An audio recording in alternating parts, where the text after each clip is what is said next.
많은 분들이 기다리신다고 합니다. 저 바빠요. 왔다 갔다 왔다 갔다. 그러니까요. 어서 오시고요. 글로벌 아유, 뉴스 브리핑 예. 지금부터 시작하도록 하겠습니다. 지금 보통 이 시간에는 밝기가 좀 밝아요. 이 시간에. 그러니까요. 근데 오늘은 좀 우르르캉캉하고 그러니까 날씨가 우중충하네요. 좋지가 않아요. 저희가 오픈 스튜디오라서 밖을 보면서 지금 방송을 할 수가 네. 있는데 밖에도 뭔가 이 시간에 좀 우중충하고 그리고 오늘 뉴스를 보니까 또 똑같은 뉴스인데 약간 좀 다르면서 긍정적인 뉴스는 없고 이러니까 좀 그러니까요. 바쁜기도 바쁜데 딱히 또 뭐 전해드릴 건 없고 하지만 예 최선을 다해 전해드리도록 저희라도 할게요. 좀 에너지 내서 좀 해보죠. 예, 화이팅 하면서 첫 번째 뉴스부터 살펴보겠습니다. 네. 네, 중국의 히토류 전략가치 발휘 정책 곧 발표한다. 통상 압박, 미국 견제 이렇게 헤드라인 나와 있습니다. 그러니까요. 지금 보시면은요, 중국은 히토류 세계 생산에서 70%를 차지하고요, 미국은 이 중국의 히토류의 80%를 의존하고 있습니다. 예. 중국이 계산하는 것은 이 조치가 나오면 미국 방산업체들이 1차적인 대상이 되어서 타격을 받을 것이다. 그러니까 우리는 무시하지 마, 우리도 만만치 않아, 너희들한테 피해 줄 수 있어, 이 신호를 보내고 싶다. 뭐 이 계산인 거는 같네요. 예, 중국이 쓸 수 있는 유일한 카드로 또 지목됐던 것 중 하나가 바로 히토류였는데 히토류 관련해서도 얘기가 정말 많았어요. 중국이 실제로 겁만 주는 것이지 뭐 수출을 안 하면 미국이 생산하면 된다. 아니면 뭐 히토류 없어도 미국이 이미 벌써 자체적으로 채굴에 들어갔다. 뭐 여러 가지 얘기가 나왔는데 어쨌든 간에 이제 중국이 공식적인 정부 채널을 통해서 뭐라 그랬죠? 대변인이 누구라도 중국산 히토류 자원으로 제조한 제품을 중국의 발전을 저지하고 억제하는 데 사용하는 것에 절대로 반대한다. 이렇게 천명을 했습니다. 네. 방산업체가 말씀드렸다시피 히토류 규제에 직면할 가능성이 굉장히 크다. 이렇게 직면을 했는데 저희 입장에서 이제 한 발 더 앞서서 전해드려야 되잖아요. 그렇죠. 히토류 카드가 실제로 중국이 실질적으로 단행할 카드 그리고 미국이 영향을 받을 카드라고 보십니까? 어떻게 보세요? 근데 중국의 자신감은 이에 대해서 좀 상당한 것 같아요. 왜냐하면 과거에 일본과 경쟁 관계에서 예. 신경전을 벌이고 있었을 때 이 히토류 카드로 인해서 승리를 얻어낸 경험이 있기 때문에 지난번에도 제가 말씀을 드렸지만 이 승리에 대한 경험은 사실 굉장히 중요한 거고 예. 그렇기 때문에 자신들이 가지고 있는 카드에 대해서 중국인들은 스스로 굉장히 믿음이 강합니다. 그렇기 때문에 이 카드가 결정적인 한 방은 되지 않겠지만 잽 정도는 권투에서 될 수 있다라고 예. 중국인 쪽에서는 생각을 하고 있는 것 같아요. 예. 근데 히토류 카드 강력하다고 보세요. 계속 아니다 쪽으로 명예님께서도 말씀을 하고 계신 것 같아서. 이것도 정말 네. 찬반 의견이 갈리는데 일단은 찬반 두 의견 다 말씀을 드릴게요. 네. 일단 히토류 카드가 안 먹힐 것이다라는 쪽은 사실은 히토류라는 거는 전 세계 어디나 매장이 돼 있습니다. 그거는 뭐 통계적으로 나오는 건데 히토류의 뭐랄까요? 그러니까 같은 히토류여도 요거를 어떻게 정제하느냐에 따라서 그 방법에 따라서. 그렇죠. 방법에 따라서 히토류의 가치가 달라지는데 중국에 가장 가치 있는 히토류가 묻혀 있다 이거예요. 그러니까 미국에서도 히토류가 묻혀 있지만 요것을 정제하는 데 너무 많은 환경적 그리고 사회적 비용이 그리고 드니까. 경제적 비용이 든다. 이것 때문에 미국이 사실 히토류를 채굴하려면 할 수 있지만 비용이 너무 많이 든다. 그렇기 때문에 중국에서 많이 의존을 하고 있는 거고 아하. 중국용 히토류가 더 가치가 있다. 이렇게 계산을 하는 거고요. 네. 그렇기 때문에 히토류 카드가 먹힐 것이다. 이런 게 의견이고 반대 의견은 아까 말씀드렸다시피 뭐 미국이 진짜 마음만 먹으면은 기술 개발을 해가지고 히토류를 비용이 조금 더 올라가더라도 무역 전쟁의 이슈가 그거잖아요. 서로 출혈이 있지만 그렇죠. 그래 나는 감수할 수 있어라고 얘기하고 미국이 감수를 하고 히토류를 생산을 하는 겁니다. 채굴을 하는 거. 그게 이제 찬반 의견이 엇갈리는 것 같아요. 일단은 중국 쪽에서 어떤 조치가 나올지 보셔야 될 것 같습니다. 곧 히토류 정책을 발표할 계획이다. 이렇게 대변인이 이야기를 했으니까 추가적으로 나오면 저희가 또 정보 수집해서 여러분들께 전해드리도록 할게요. 예. 자, 카드 중에 하나가 히토류도 있고 예. 또 하나 빼놓을 수가 없는 것이 바로 화웨이. 예, 화웨이 카드는 실제로 먹히고 있는 것 같아요. 네, 저는 이 말을 듣고 좀 뭔가 슬펐어요. 어떤 거요? 런회장이 우리 회사를 부수려는 미국의 의지가 이렇게 강력할 줄은 몰랐다. 예. 라고 이야기를 했다라고 해요. 그러니까요. 그 정도로 자신은 예상을 못했던 건데 이렇게 파급이 크니까 당황을 하고 있는 것 같아요. 매출 뭐 타격 없을 것이다. 우리 괜찮다. 대체 있다. 이렇게 자신했었잖아요. 역시나 이것이 바로 트럼프의 미치광이 전략. 남들이 생각할 때 상식선에서 무슨 국가 비상사태를 선포하거나 네. 아니면은 화웨이가 전국적 글로벌적으로 뭐 통신 장비, 스마트폰이 쫙 깔려 있는데 그걸 아예 무용지물로 만들거나 이건 세계 혼란을 가져오는 정말 상식선에서는 사실 할 수 없는 조치들인데 그냥 간다. 사실은 지금까지 미국의 대통령들은 뭐 세계 경찰관이라는 칭호를 그렇죠. 받았잖아요. 그런데 트럼프는 우리만을 위해서, 미국만을 위해서 행동할 것이다라고 이야기를 했고, 그리고 그 행동을 정말 착실하게 말에 예. 따라서 행동을 하고 있는 상황이에요. 근데 이제 화웨이 회장 같은 경우는 보면은 상당해요. 이게 매출이 올해와 내년 1,000억 달러 이하로 줄 와, 것이다. 1,000억 이 정도면은 상당한데 거기다가 스마트폰을 만드는 그 양을 40%나 줄이겠다라고 이야기를 했단 말입니다. 그러니까 여기 연설에서는 2019년 올해, 내년 2020년 힘들 것이다. 하지만 우리는 나아질 것이고 2021년을 기대한다라고 이야기를 했으니까 향후 2년간의 이러한 잡음을 어느 정도 예견하고 있는 게 아닌가라는 생각까지 좀 들었어요. 어떻게 보셨어요? 그렇네요. 수개월 전에 이제 자사 매출이 1,250달러에 달할 것인데 달할 것으로 예상을 했었는데 네. 1,000억 달러 밑으로 떨어질 것이라고 하니까 거의 뭐 30%가 떨어지는 거잖아요. 그렇죠. 여기에 가장 타격을 받는 것이 이제 세계 스마트폰 출하량이 기존보다 40% 감소할 것이다. 뭐 사실 감소할 만하죠. 소프트웨어도 못 쓰게 하고 뭐 부품도 안 대주고 반도체도 없고 하는데 어떻게 출하를 하겠어요. 정말 생각보다 그렇죠. 타격이 좀 심각한 것 같아요. 근데 사실은 스마트폰 같은 경우는 옛날에 기억하시죠? 핸드폰 같은 경우는 2년 쓰면은 꼭 바꿔야 네네. 됐었어요. 무언가 뭐 용량이 그랬죠. 문제거나 뭐 아무튼 문제가 있었어요. 신기술이 계속 나오고 네, 카메라도 업그레이드. 그랬는데 요즘은 사실 2년 이상 쓰고 있는 경우가 많아요. 전 지금 L사폰 예. 3년째 쓰고 있습니다. 그런데 얼리 어댑터. 예, 항상 놀랍습니다. 네. 자, 그런데 이러니까 교체 수요가 많지가 않은 상황에서 경쟁이 치열했기 때문에 뭐 애플은 물론이고 삼성전자 역시 이 화웨이의 성장에 굉장한 위협을 느꼈던 것이 사실이거든요. 그러니까 저는 한편으로는 그런 생각을 들어요. 우리가 미국과 중국의 싸움에 피해를 예. 보는 부분도 있지만 이런 화웨이 이슈 같은 경우는 개별적인 기업으로 봤을 땐 삼성전자가 당분간 1, 2년 정도는 호재를 누릴 수 있지 않을까라는 생각도 살짝 들긴 하네요.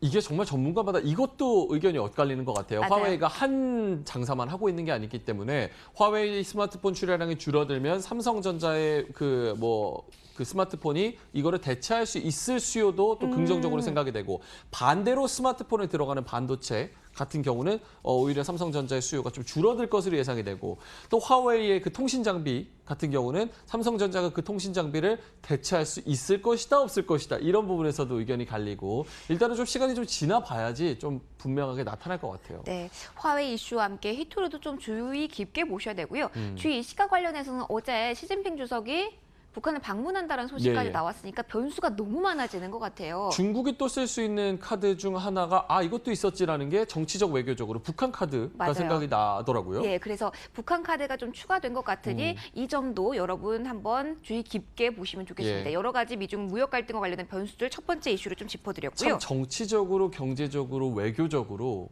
다방면으로 엮여 있다 무역 전쟁이. 그렇죠. 그러니까 사실은 해결되기가 힘들 것이다라는 쪽으로 시선이 요즘은 많이 모아지고 있는 것 같습니다. 그래서 이 협상에 결렬될 가능성의 무게를 두고 역시 미국은 연준의 힘을 빌어서 예. 금리 인하를 요즘 더 기대하고 있는 것 같습니다. 다음 이슈 좀 넘어가 볼까요? G20은 기대 별로 안 해도 되겠죠?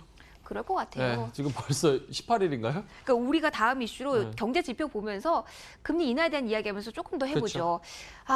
요즘 왜 이렇게 굵직한 이슈들만 많은지 모르겠어요. 자, 오늘 어제였나요? 이제 중국 산업 생산 17년 내 최저. 예, 지난주 그렇게 나왔죠. 였다가 오늘은 이제 미국 쪽에서 경제 지표 하나 나왔죠? 굉장히 안 좋게 나왔습니다. 제가 시황에서도 언급을 드렸습니다. 엠파이어 스테이트 지수, 그러니까 뉴욕주의 제조업 지수라고 보시면 되겠습니다. 제조업이 경제에서 얼마나 큰 비중을 차지하는지는 제가 말씀 안 드려도 아마 보시는 분들도 많이 아실 겁니다. 그런데 이 지수가요, 마이너스로 2년 만에 처음으로 돌아섰습니다. 그리고 전월, 그러니까 5월 대비 이 하락폭이 26포인트에 달아서 역대 최대 하락폭을 기록했다고 합니다.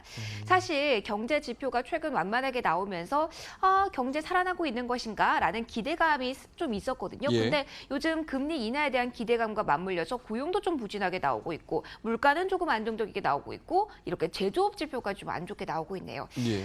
근데 이게 지표를 보는 시선이 요즘은 정말 어려운 것 같아요. 경기 둔화로 봐야 되느냐, 금리 인하에 대한 기대감으로 봐야 되느냐. 음. 근데 이 지표가 오늘 장에서는 금리 인하에 대한 기대감으로 반영이 되기는 했습니다. 그러니까요. 전문가들이 네. 얘기를 했을 때 금리 인하 뭐 3번까지도 얘기하는 금융기관들도 굉장히 많이 늘어나고 있잖아요. 맞아요. 근데 반대하는 의견은 지금 금리 인하 3번까지 뭐 2-3번까지 하기에는 미국 지표들이 그렇게 급격하게 나쁘지 않다. 이게 또 한마디 추가되는 항상 클리셰였는데 맞아요. 오늘 지표가 이렇게 부진하게 나오면서 또 그런 의견도 금리 인하 전망에 반영될 수 있다는 점도 맞아요. 또 짚어드려야 될 것 같아요. 점도표 지금 나오고 있는데 오늘이 아니에요. 항상 통계를 보면 금리 인하 가능성, 이번 달에 인하 가능성, 7월 달에 인하 가능성, 9월, 12월에 인하 가능성, 뭐 2번에서 3번 인하할 것이다. 이런 통계를 보면 3번 인하할 가능성도 40%에서 50%. 지금 보니까 더 올라갔어요. 그러니까요. 3번 인하할 가능성이 80%가 넘고요. 아이고. 2번 인하 가능성이 50%가 넘어요. 네. 그러니까 얼만큼 실망감이 크겠어요. 그러니까요. 그러니까 지금 보시면은요, 7월 금리 인하 가능성 그것도 25 베이시스 포인트가 70%, 50 베이시스 포인트 한 번에 확 할 것이다. 화력을 모두 집중할 예. 것이다라는 이야기가 있고. 근데 아까 점도표 잠깐 다시 볼까요? 점도표 같은 경우는 사실 예. 이 점도표를 통해서 다음 달 금리 인하 신호가 나올까 여기에 대해서도 포커스가 많이 맞춰지면서 예, 예. 이해가 많이 나오고 있는데 근데 이것도 있더라고요. 신호를 많이 기다리고 있는 건 사실입니다만 이 점도표가 나온 게 2011년부터인데 예. 2011년 이후에 점도표는 계속 내놓고는 있지만 예. 이게 금리 인하 신호가 된 적은 없다라고 해요. 그러니까 네. 예, 여기서 너무 많은 기대를 하지 않아도 될 거는 같아요. 스탠스만 좀 살펴보는 예, 참고 자료로. 그런 또 요거는 정도로. 또 그 소장님 전문이잖아요. 그러니까 이건 내일도 하고. 나 근데 목요일 날 인내심이라는 단어가 있잖아요. 어떤거요? 인내심이라는 인내심, 페이션트. 사라질까요? 네. 네? 사라질까요? 이걸 속단할 수가 없을 것 같은데 네. 어쨌든 간에 이번 FOMC에서 금리 인하에 대한 좀 힌트는 강하게 줘야 되지 않을까 싶어요. 그렇다고 한다라면은 인내심이라는 단어가 사라지고 예. 금리 정책에 있어서 유연성을 가지는 것이 맞다. 뭐 적절하게 대응하겠다. 네, 이런 대응이 나와야 될까요? 그런 내용이 나오겠죠. 이번 달은 거의 없겠죠? 제가 연준 위원이 아니에요. 왠지 믿음이 가서요. 오늘 뭔가 제가 굳이 믿음직스러워져요. 그러면 한 번씩 전망을 해보죠. 저는 이번 달에는 좀 상당한 금리 인하 시그널을 줄 것 같아요. 그리고 저희가 얘기를 했듯이 G20 정상회담 한번 보고 그리고 다음 달에 인하 한번 하고 그리고 스탠스 좀 보다가 9월, 12월에 한 번씩 인하를 하든지 아니면 12월에 한 번만 인하를 하든지 이런 스탠스로 갈 것 같아요. 일단 7월 12월 요렇게. 아니면은 뭐 7월 한 번만 하든지. 그렇게 네. 어찌됐건 금리 인하가 올해는 단행될 것이다라고 예. 보시는 거죠. 예. 그러니까 아무래도 금리 인하가 그러니까 이렇게 저희조차도 7월에는 할 것이다라는 쪽으로 여러분께 말씀을 드리고 있는 상황이다 보니까 아닐 경우 이번에 힌트조차 나오지 않을 경우 그 실망감은 엄청나게 크게 지수에 반영될 수 있다. 이 점을 꼭 지금 시청하고 계신 분들은 염두를 해주시고 시작에 좀 대응을 하셨으면 좋겠어요. 그리고 너무 많은 쪽으로 쏠리면 위험하니까요. 그 말씀 잘해 주신 게 이제 요 그래프만 보시고 단적으로 금리 인하 가능성이 굉장히 높네. 시장도 금리 인하가 되면 한번 올라가고 한번 튀겠다. 이렇게 기대하시는 분들한테는 이미 좀 선반영된 부분이 네. 상당하다는 점. 이게 이렇게 될 것이다라는 쪽으로 해석을 하시면 안 되고 지금 이 정도의 비율로 금리 인하에 대한 기대감이 지수에 반영돼 있다. 이렇게 보셔야 됩니다. 이 표를 좀 해석하시는 눈을 좀 그쵸. 그쪽으로 틀어주셨으면 좋겠어요. 오히려 조금만 실망감이 나와도 증시가 확 아래쪽으로 방향을 틀 수 있는 위험도가 높아졌다는 쪽으로 보수적으로 해석을 하시는 게 좋을 것 같아요. 네, G20과 관련해서도 양측이 미국이든 중국이든 만난다라는 것조차 공식적으로 확인을 안 해주고 있는 상황이기 때문에 이것도 한 번씩 전망하죠. 저는 만나긴 하는데 그냥 악수하고 끝. 저랑 통했어요. 이거 예. 통했나요? 근데 다행이네요. 추가적으로 오늘 상무장관도 이야기를 했다시피 예. G20은 이 미중만을 위한 자리는 분명히 아닐 겁니다. 그리고 여기에서 무언가 드라마틱한 협상 타결이 나올 것이다라고 기대하는 거는 너무 큰 말 그대로 기대가 될 수 있기 예. 때문에 이에 대한 경계감은 좀 가져가고 악수만 해도 무난하게 이 이벤트를 넘겼다 이런 쪽으로 금융시장에서 볼 수 있다라는 점을 염두에 주시면 좋겠습니다. 예. 자, 오늘 지표도 봤고요. 자, 이제 마지막 이슈 좀 가도록 할까요? 최근에 이제 핫하게 달구고 있는 것 중 하나가 바로 비트코인이 아닐까 싶어요. 네. 계속해서 13개월 내 최고치를 계속 돌파를 하고 있어요. 네, 올 들어서 150포인트 가량 상승, 그러니까 3,000달러대랑 비교한다면 지금 어우. 9,000달러대를 뚫어냈으니까요. 어마어마하죠. 네. 지금 9,300달러, 우리 돈으로는 1,080만 원까지 올라갔더라고요. 1,100만 원까지도 올라갔더라고요. 1,110만 원까지도. 네네. 저도 여기에 조금 묻은 돈이 해지가 있어가지고 예, 자세하게 보고 있는데. 명인국에서도 네. 해지 수단으로만 보시는 거죠. 네, 저도 해지 수단으로 보고 있습니다. 이게 변동폭도 굉장히 커요. 그러니까 맞아요. 한 번에 확 내려가고 또 한 번에 확 올라가기 때문에 해지 수단으로 이제 뭐 사실 지금 상승하는 것도 해지 수단으로서 상승하고 있는 것도 굉장히 커요. 그러니까 요즘 비트코인이 많이 오르고 있는 게 최근에 올랐던 거는 브라질에서 거래량이 폭등했어요. 요게 이제 여러 가지 설이 있는데 브라질은 사실은 남미 쪽은 비트코인이랑 친한 나라가 아니거든요. 근데 브라질에서 폭등했다. 그래서 사람들이 투자자들이 원인을 많이 찾으려고 했어요. 근데 원인 결국 못 찾았는데 브라질 뭐 경제 위기론, 해알화가 너무 많이 떨어졌다. 브라질이 이제 비트코인에 눈을 떴다. 뭐 여러 가지 이슈가 있는데 어쨌든 간에 브라질에서 갑자기 거래량이 폭등을 해서 가격이 올라갔다는 점. 이 부분은 사실 원인 규명을 할 수 없으니까 변동폭이 그리고 너무 많이 이제 말씀하신 대로 근거가 명확하지 않다 보니까 네. 사람들이 이걸 찾아요. 저도 몇 가지 찾아보니까 대표적인 거래소가 바이낸스인데 네네. 미국 쪽에 진출하기 위해서 일단 미국인들의 거래를 막았다고 해요. 그러니까 다른 알트코인, 비트코인 외에 가상통화를 지금 거래할 수 없기 때문에 비트코인으로 수요가 몰렸다라가 첫 번째고, 그리고 그다음에 페이스북 쪽에서 오늘 짝에서 페이스북도 이 이슈에 따라서 4%대 상승폭을 기록했는데 가상통화 만든다. 뭐 계속 호재로 작용을 하고 있고, 마지막으로 최근에 미중 무역 갈등 여기서도 나오네요. 그렇죠. 불거지면서 위안화 가치 하락이 나올 때 동시에 비트코인 상승이 나타났다. 2015년 12월 월간 단위로 했을 때도 2016년 6월도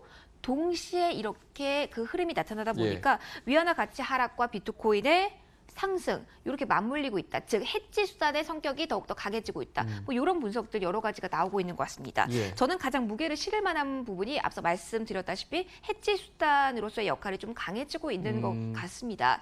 아무래도 위안화에 대한 위상이 좀 많이 흔들리고 있는 지금 그렇죠. 현상이고 미중과 관련돼서 뚜렷한 해법이 나오고 있지 않고, 금도 사실은 그렇게 뚜렷한 상승폭이 예상이 안 되고 있지 그렇죠. 않습니까? 뭐 높이 봤자 1,400? 돈이 갈 곳이 없으니까 비트코인으로 많이 쏠리는 것도 있는데, 저희가 좀 그냥 방송으로서 좀 전통적인 투자 수단으로 전해드리자면은 사실은 대체 투자 중에 하나로 그냥 보시는 게 맞는 것 같아요. 이게 뭐 5억이 간다, 1억 간다, 연말까지 뭐 몇 천만 원 간다, 뭐 이런 얘기도 있는데 사실은 그거는 뭐 희망사항일 뿐이고. 이게 사실은 이게 희망의 네. 돈이었잖아요. 제 지인 중에 리니지 하다가 게임머니로 요 비트코인 받아서 크게 잘 되신 분이 계셔가지고 이럴 때 보면은 한 방 이렇게 기다릴 수는 있는데 풀매수 몰빵 가자 뭐 이런 얘기 있는데. 그래서 존버라는 말도 이 네네. 시작에서 나온 거잖아요. 하지만 너무 리스키한 투자는 아니 지금 하지 투자하셔도 않는 돼요. 게. 투자하셔도 되는데 원인 규명 정확하게 하시고 분석 제대로 하셔서 투자하셨으면 좋겠다라고 저희가 첨언을 해드리는 거예요. 그렇죠. 네. 정확하게 근데 확신이 없다면 어느 정도 해지 수단으로만 비트코인에 대한 어느 정도의 가능성에 대해서만 투자를 하시는 게, 검증된 건 아니고 가능성에 대해서만 투자를 하시는 게 좋겠습니다. 어쨌든 현상으로만 본다면 비트코인이 최근에 급격한 랠리를 이어가고 있다라는 팩트만 좀 짚어드리겠습니다. 네, 상승세를 이어가고 있는 비트코인 마지막으로 오늘 글로벌 뉴스 브리핑 마무리 짓도록 하겠습니다. 저희는 다음 주 화요일에 다시 돌아올게요.